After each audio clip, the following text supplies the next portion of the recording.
सुप्रभात मेरे प्यारे विद्यार्थियों। आज मैं आपको पढ़ाऊंगी मात्राएं, स्वरों की मात्राएं।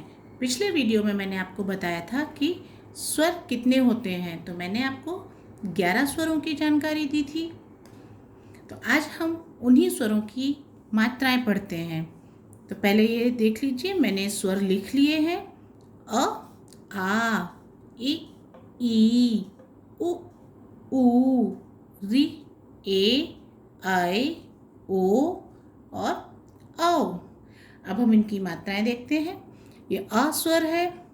अ स्वर की कोई मात्रा नहीं होती है, परंतु अ स्वर सभी व्यंजनों के साथ मिला हुआ होता है।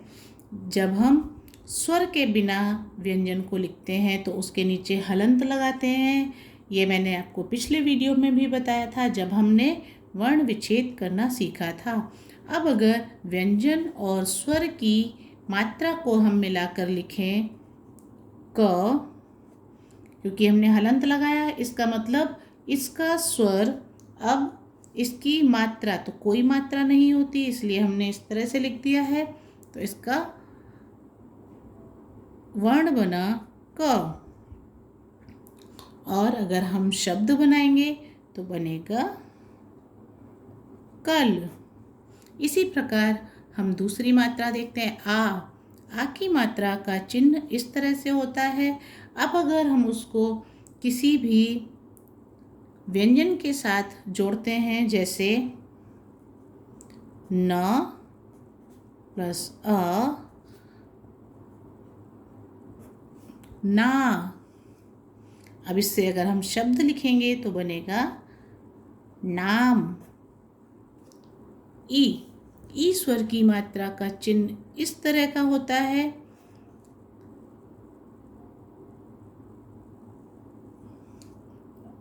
द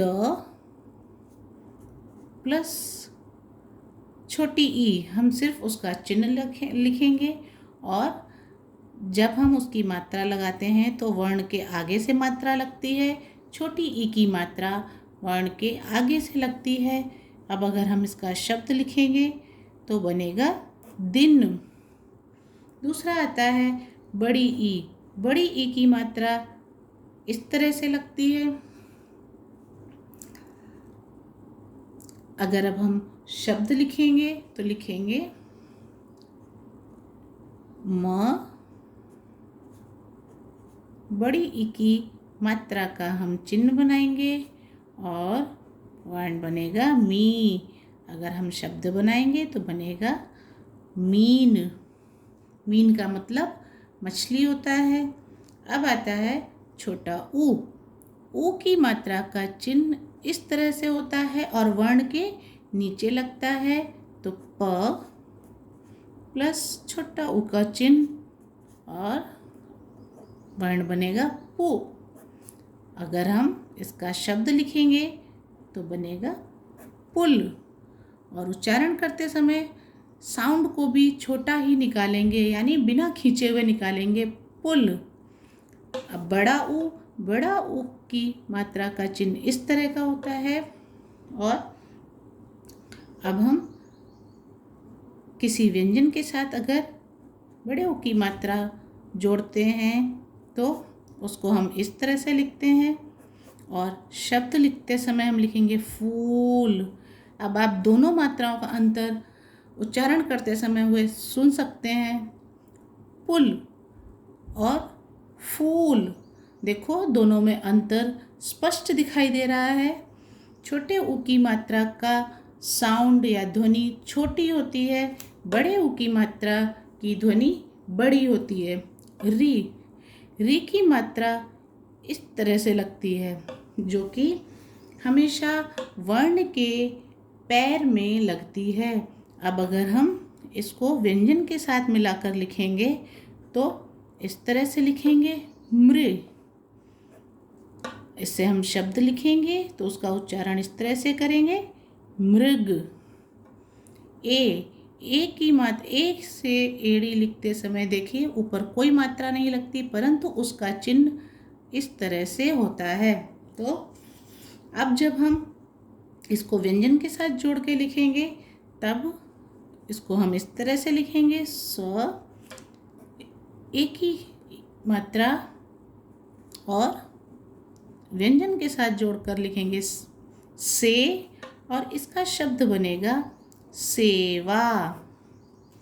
फिर है ऐ की मात्रा का चिन्ह इस तरह से होता है, ऊपर 2 मात्राएं लगती हैं और उसको व्यंजन के साथ जोड़कर अगर हम लिखते हैं तो स प्लस ऐ, सै, और शब्द बनेगा सैनिक। आप दोनों मात्राओं में अंतर स्पष्ट रूप से समझ सकते हैं। देखो, सेवा और सैनिक। ओ की मात्रा का चिन्ह इस तरह से होता है, और अगर हम इसको व्यंजन के साथ जोड़कर लिखेंगे तो इस तरह से लिखेंगे और उसकी ध्वनि हो जाएगी को, और अगर शब्द लिखेंगे तो कोयल।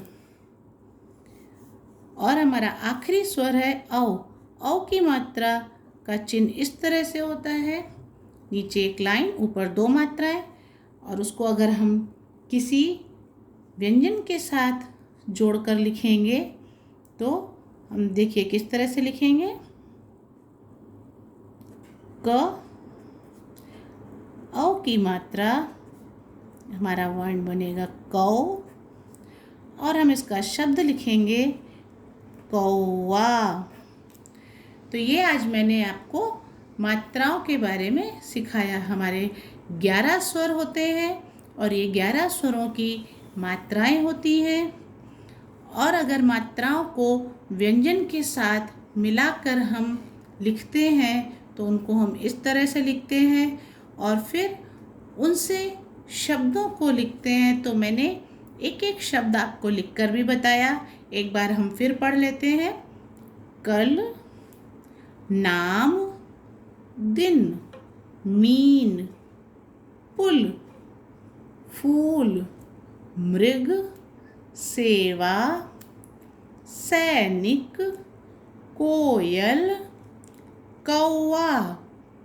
अब आप सुनकर ये समझ सकते हैं और खुद भी उच्चारण करके समझिए कि कौन से स्वर की मात्रा का उच्चारण किस तरह से किया जाता है। इसके आगे मैं आपको आपकी पाठ्य पुस्तक पेज नंबर 17 पर जो आपका अभ्यास दिया हुआ है वो हम करके सीखेंगे।